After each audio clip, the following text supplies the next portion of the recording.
Solve the inequalities and show the graph. इनको solve करो, इनका ग्राफ बनाओ। क्वेश्चन नंबर आपका आ रहा है 17, बहुत इजी है।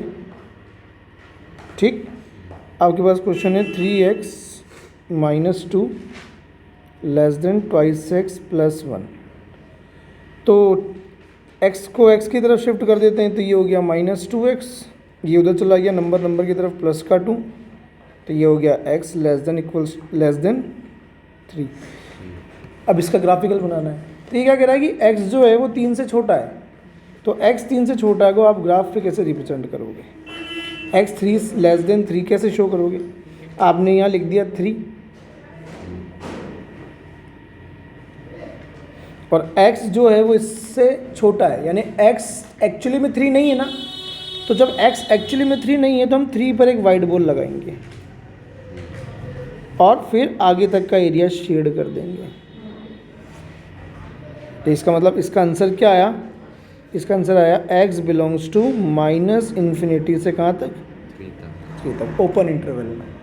ये इसका आंसर हो गया। ठीक, क्वेश्चन नंबर 18 देखो।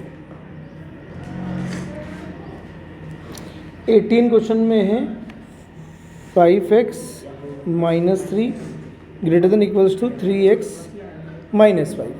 तो 3x को इधर बुला लो, 5x - 3x > -5, -3 उधर गया तो प्लस का 3, कितना हो गया? 2x। ये कितना हो गया? -2। तो x की वैल्यू क्या हो गई? -1। इसका क्या मतलब होता है? x बिलोंग कर रहा है कहाँ से कहाँ तक? -1 से इनफाइनाइट। शो कर दो इसको ग्राफिकली। कैसे शो करोगे? ग्राफ बनाया, ग्राफ फॉर्म को क्या प्लॉट करना है? -1। ये -1 को प्लॉट कर दिया। अच्छा, =2 भी है, तो यानी कि अब किस इस पे क्या बनेगी? Dark ball. 1 पे क्या बनेगी? Dark ball. और डार्क बॉल बनाकर कहाँ तक का एरिया शेड कर देंगे? इन्फिनिटी तक का। ये इसका ग्राफिकल रिप्रेजेंटेशन है। इधर -x होता है, इधर होता है ये +x हो गया, है ना। तो अब आपको पता है कि +∞ और ये क्या है? -∞। क्वेश्चन नंबर 19 देखो। नेक्स्ट क्या है? 3 1 - x < 2 x + 4। अब इसको सॉल्व कर लो। 3 1 जा 3 - 3x 2x + 8। हाँ जी, ये क्या हो गया? देखो, ये -3x उधर भेज दूँ तो 2x + 3x बनेगा और 8 इधर आ जाएगा। 3 - 8 -5 और 5x। तो x की वैल्यू क्या आ गई? x किससे बड़ा है? -1 से, यानी x बड़ा है -1 से। इसको यूँ लिख रहे हो, यानी x बिलोंग कर रहा है ओपन इंटरवल में -1 से कहाँ तक? इसका डायग्राम वही बनेगा। वापस लाइन ली। इस बार वाइट बॉल या ब्लैक बॉल? वाइट आएगी, क्योंकि क्या है? ओपन है। तो -1 लिखा, -1 पे अपन ने वाइट बॉल बनाई और कहाँ तक का एरिया शेड कर दिया? इन्फिनिटी तक का। कौन सी इन्फिनिटी? +∞। आ गया समझ में? नेक्स्ट क्वेश्चन देखो। क्वेश्चन नंबर आ रहा है 20। क्वेश्चन 20 क्या आ रहा है? x/2 < 5x - 2/3 और फिर -7x - 3/5। अब बता, देखिए तो है x/2 <, इधर एलसीएम कितना आया? 15। 3 से 15 कटा 5, 5 से मिलेगा 25। 5 - 2 से मिला -10। अब बता किसका साइन लगा है? माइनस। भाई 5 से 15 काटो 3 बार, 3 7 जा और फिर 3 जाकर इससे मिलेगा, लेकिन बाहर नेगेटिव भी है तो पॉजिटिव। ठीक, यहाँ तक आगे क्या? x/2 <, 25 में से 21 निकाल दो, 4x -1/15। ये क्रॉस मल्टीप्लाई कर सकता हूँ, नहीं कर सकता हूँ? दोनों पॉजिटिव वैल्यू है तो हो सकता है ना। 8x - 2, 8x इधर आ गया तो 15x - 8x <-2, 7x <-2, x <-2/7। यहाँ तक का काम समझ में आ गया। अब इसको प्लॉट करना नंबर लाइन पे, तो नंबर लाइन पे वही अपने लाइन खींची। ठीक, और कितना प्लॉट किया, -2/7। लेस देन में है तो लेस देन के लिए अपन यहाँ पे एक वाइट बोर्ड लगाएंगे। कहाँ तक चला गया, -∞ तक। तो x बिलोंग्स टू क्या हो गया, -∞ से -2/7। ये इसका आंसर हो गया। आगे चारों समझ में, कोई दिक्कत? आगे देख, नेक्स्ट क्वेश्चन क्या कह रहा है, क्वेश्चन नंबर 21 पे आओ। क्वेश्चन नंबर 21 कह रहा है Ravi obtained 70 and 75 marks in first 2 unit test. हाँ जी, तो फर्स्ट यूनिट टेस्ट जो हुआ उसमें उसको मार्क्स मिले, किस किस में मिले, 70 और 70, एक तो 70 मिले और एक क्या मिले, 75 मार्क्स। फिर बोला फाइंड द नंबर निकालना है if minimum marks he should get in the third test. तीसरे टेस्ट के नंबर पता करने हैं, है ना।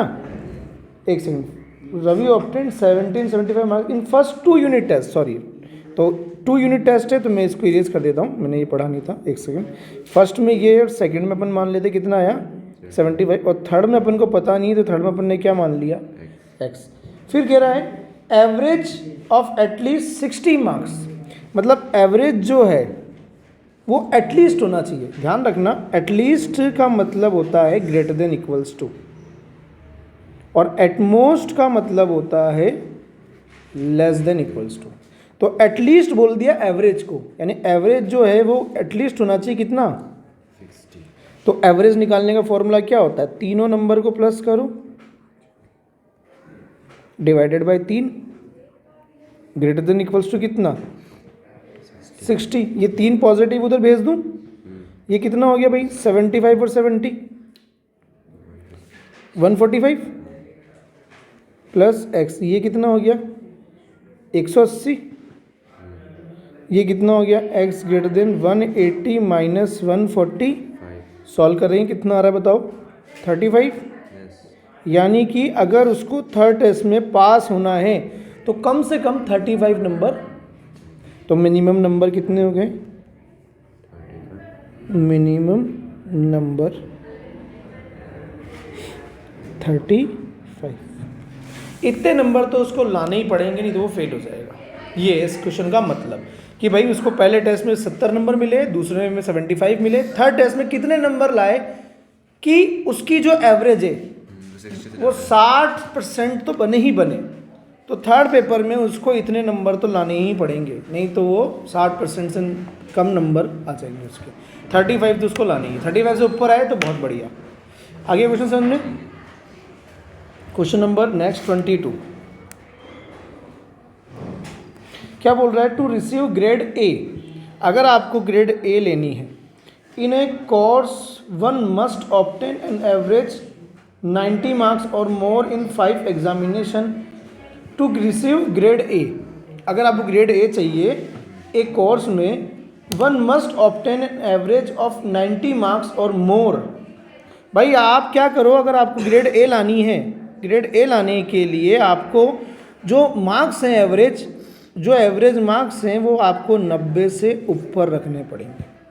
क्या तो 90 या 90 से ऊपर। अब 5 टेस्ट हुए तो देखो 5 टेस्ट में उसने मार्क्स बताया कि जो सुनीता है उसने फर्स्ट 4 एग्जामिनेशन में ये मार्क्स लिए। देखो पहला उसको मार्क्स मिला कितना 87, सेकंड मार्क्स कितना आया 92, थर्ड कितना आया 94, फोर्थ कितना मार्क्स मिला उसको 95, और फिफ्थ में पता नहीं है अपन ने क्या मान लिया। तो एवरेज कितना रखना था अपन को, सबको प्लस करके एवरेज के इक्वल कर दें। तो 87 plus 92 plus 94 plus 95 plus x upon 5 greater than equals to 95 था। ठीक, अब इनको ऐड कर भाई फटाफट 5 4 9 9 और 2 11 11 7 18 का 8 1 गया कैरी, 9 1 10 10 9 19 19 और 9 28 28 और 8 20 36। ठीक, प्लस x, ये 5 इससे मिल जाएगा कितना हो जाएगा 400, इसको उधर भेज दो 450 माइनस 368 10 में से 8 गया 2, ये हो गया 4, इसने दिया 14 में से 6 गया 8, यानी 82 मार्क्स तो उसको लाने ही हैं, ये कंपलसरी है। आ गया समझ में? Question number 23। हाँ भाई, क्या कह रहा है? Find all pair of consecutive odd positive integer, all pair of consecutive odd positive integer both of which are smaller than 10। तो अपने लेट करा, let x plus 2 are 2 odd positive integer. फिर क्या कह रहा है कि ये दोनों जो हैं 10 से छोटे हैं, यानी x लेस देन 10, एक इनइक्वालिटी ये बन गई अपनी, और एक हो गई x प्लस 2 लेस देन 10, तो यानी ये हो गया x लेस देन 8, एक इनइक्वालिटी ये हो गई, दो इनइक्वालिटी आ गई हमारे पास।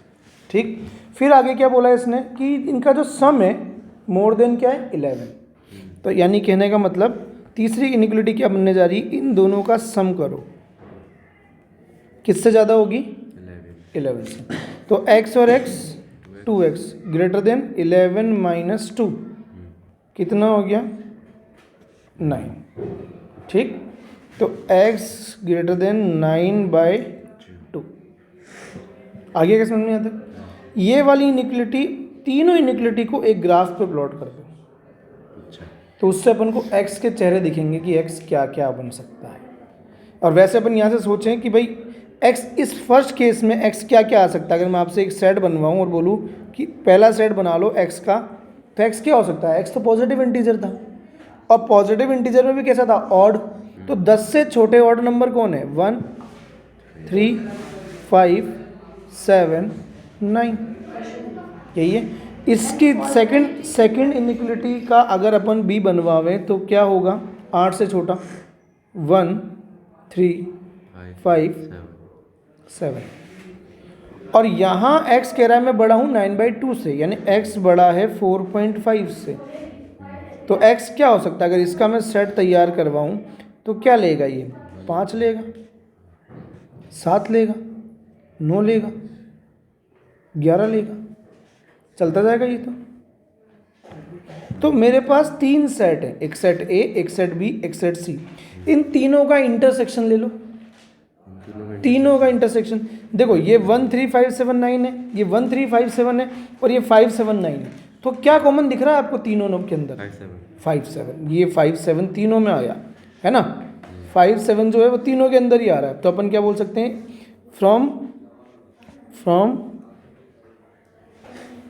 इनइक्वालिटी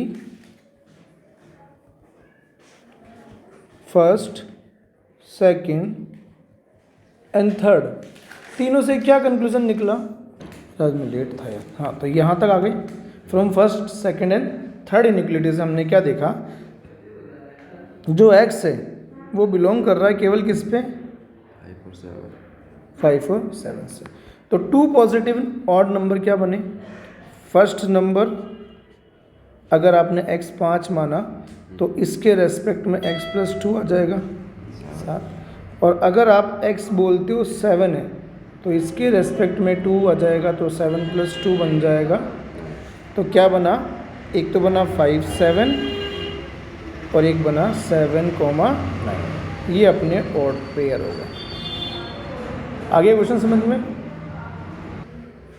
हाँ जी, तो क्वेश्चन नंबर आ रहा है अपना नेक्स्ट 25, 24 खुद से करके देखना, नहीं आए तो बताना। इसमें अपन से क्या कह रहा है कि भाई आपके पास एक ट्राइंगल है, तो अपन एक ट्राइंगल बना लेते हैं। एक ट्राइंगल हो गया। अब इस ट्राइंगल में हमसे क्या कहा कि the longest side of triangle, triangle की जो सबसे लंबी साइड है, मान लो ये आपके पास ट्राइंगल हो गया ABC, तो इस ABC में जो सबसे बड़ी साइड है ना, इस 3 टाइम्स द शॉर्टेस्ट साइड। भाई मान लो ये शॉर्टेस्ट साइड है, ये x है, तो लॉन्गेस्ट कहेगी मैं तेरा 3 गुना हूँ। फिर जो थर्ड साइड है वो कह रही 2 सेंटीमीटर शॉर्टर देन लॉन्गेस्ट, कि जो तीसरी साइड बची है वो जो सबसे बड़ी साइड है उससे 2 सेंटीमीटर छोटी है, तो ये हो गई 3x - 2। अब कह रहा है if the perimeter of the triangle is at least 61।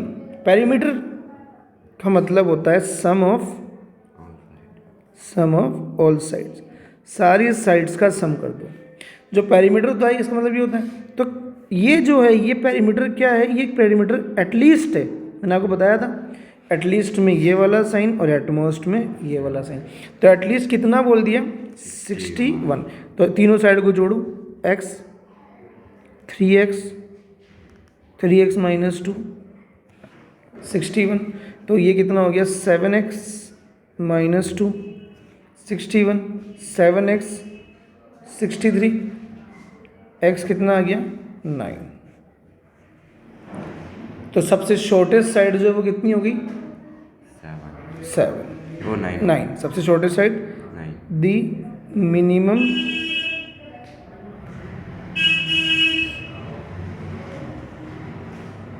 Length of shortest side 9, कम से कम 9 तो होनी चाहिए। आ गया समझ में। क्वेश्चन नंबर 26 लास्ट क्वेश्चन है। क्या कह रहा है, आपके पास एक बोर्ड है और उस बोर्ड की जो लेंथ है वो 91 है। ये आपने मान लिया आपके पास एक बोर्ड है और इस बोर्ड की जो लेंथ है 91 है। अब आपने क्या करा, इस बोर्ड के यानी कि इसकी लेंथ 91 है, यानी 91 से ज़्यादा तो नहीं हो सकती। 91 एक रेंज बन गई इसकी, इससे ज़्यादा तो नहीं होगी, इससे कम हो सकती है। अब क्या करा, इसने 3 टुकड़े कर दिए, एक टुकड़ा, फिर दूसरा टुकड़ा और फिर तीसरा टुकड़ा। 3 टुकड़े कर दिए, तो तीनों टुकड़ों की लेंथ को जोड़ूंगा तो क्या आ जाएगा 91। अब इसने बोला क्या कि भाई a man wants to cut 3 length from a single piece of board of length 91 centimetre. The second length, जो सेकंड वाला है इसकी लेंथ जो है 3 सेंटीमीटर ज़्यादा है शॉर्टेस्ट से। तो भाई शॉर्टेस्ट को आपने x माना, तो इससे ज़्यादा क्या हो गया x प्लस 3। ठीक, फिर कहा the third length is to twice be as long as the shortest. जो तीसरी है वो शॉर्टेस्ट का डबल है, शॉर्टेस्ट का डबल। तो यहाँ से अपन एक कंडीशन तो ये बना सकते हैं कि x और x प्लस 3 और 2x less than equals to, तो इसको सॉल्व कर लो। ये हो गया 4x plus 3 less than equals to 91, तो 4x less than equals to 88, तो x less than equals to 22। एक तो ये आई इनइक्वलिटी अपने पास। अब इसने क्या बोला आगे, एक और केस दिया, what are the possible length of the shortest board. तो शॉर्टेस्ट बोर्ड की पॉसिबल लेंथ बतानी है अपन को। इफ द थर्ड पीस, जो थर्ड पीस है, अब इसके बारे में आया कि जो थर्ड पीस है is to be at least 5 centimetre longer than the second. तो सेकेंड से ये 2x ज़्यादा है, मतलब 2x वाला जो है ये एटलीस्ट इसकी लेंथ जो है, उसकी लेंथ ये थी ना x प्लस 3, इससे कितना ज़्यादा है 5 ज़्यादा है। तो ये हो गया 2x, ये हो गया x प्लस 8, तो x greater than equals to 8। ये आपके पास एक वैल्यू आ गई। तो देखो आपके पास 2 इनइक्वलिटी है, इधर वाला आंसर बोलता है कि x बड़ा है 8 से और इधर वाला आंसर बोलता है x छोटा है 22 से या 22 के इक्वल है। तो फाइनली x की वैल्यूज़ क्या बन गई 8 से लेके 22 तक। ये मिनिमम लेंथ हो जाएगी बोर्ड की, कि बोर्ड 8 से लेकर 8, 9, 10, 11, 12, 13, 14, 15 ऐसे 22 तक जा सकता है। आ गया समझ में। चलो।